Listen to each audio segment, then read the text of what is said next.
Hi everybody, it's me Jen again, and I just want to say thank you everyone for all the reviews I'm getting. And now this is part 2 of the mini documentary of Klippel-Feil syndrome, also known as KFS.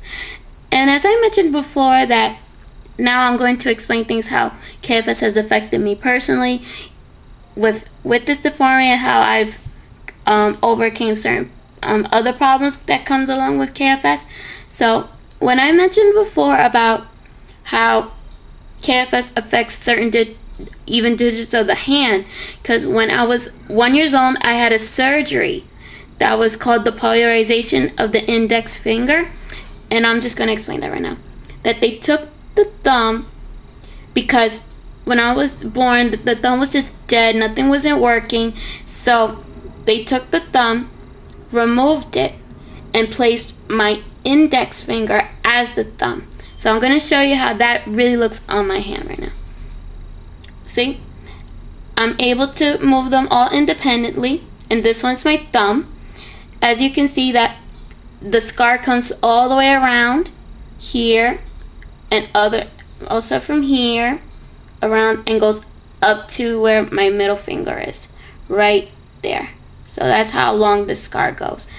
And if you noticed right here, this is just extra skin tissue that it was just left there from the surgery, and it's kind of like a little, it has like a pinkish tint to it in the center. I don't know if I can actually show you how it looks, but hold on, sorry, but you see it's like a little pinkish tint right there. But it works normally. I'm able to eat, draw, write, everything. It's able to feel hot and cold. It's able to move independently, and it's no problems at all. And it was a very successful surgery. And I also had, as I mentioned before, that KFS affects even the organs, is because actually I have a kidney that's in the shape of a horseshoe. But it's able to work normally, it's functional, there's no problem. But as I mentioned, that with KFSers, it ranges. Everybody's KFS adapts the person in different ways or another. And also, as I mentioned, that I've had a surgery in the back of my neck. So I'm going to show you how, I have a picture of it, and I'm going to show you how it looks.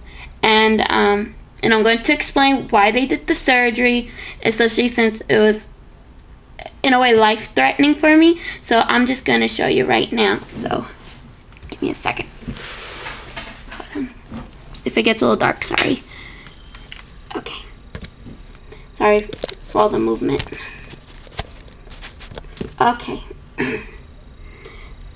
As you can see, just want to get a little more light in here. Sorry. Well, here, this is what the surgery is called. It's an Arnold-Chiari decompression.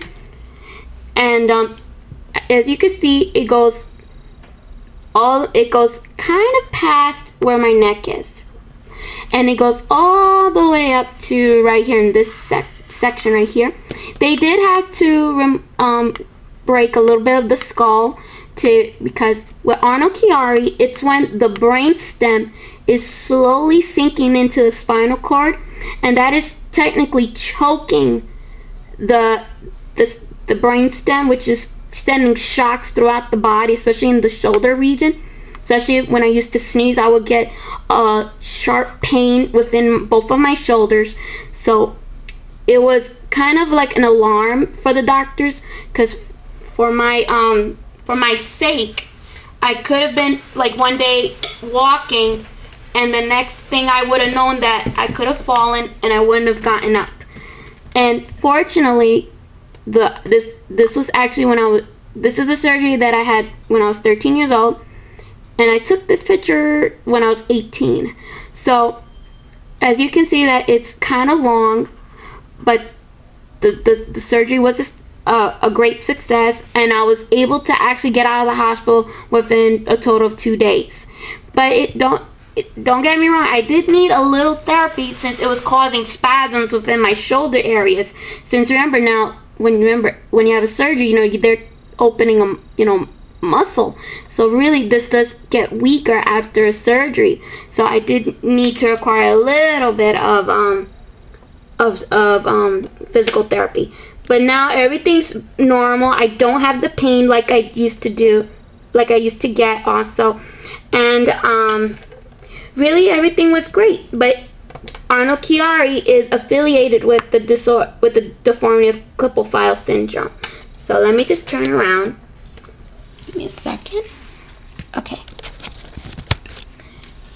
And really, as I mentioned before, that people with KFS do range in everything from either from the deformity of it to the internal organs, even to the external parts of the body, and including even the sensories.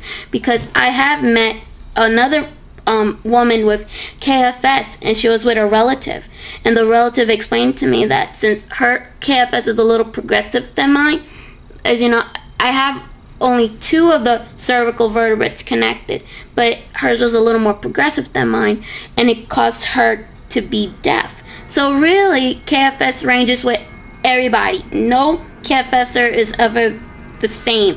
We'll have a lot of things in common dealing with the deformity itself, but we'll range from pain levels to internal problems, even to the certain deformities as well.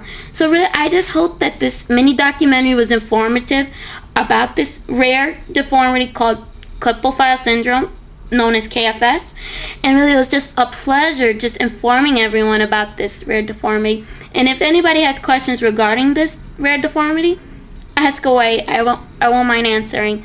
And just thank you for the reviews and the nice comments.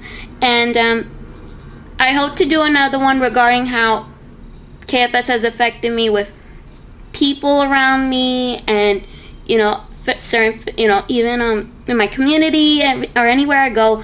But really, it's just a rare deformity that happens throughout the generations, and it just causes a lot of problems with people with this that suffer from this rare deformity. And I just hope that this was informative for those that are studying in the medical community or just curious regarding about this very rare deformity that occurs rarely to people. But really, as I mentioned before, it is a genetic deformity called Klippel-Feil syndrome, known as KFS. So if anybody has questions, please feel free to ask away. And it was just really, again, a great pleasure. So thank you.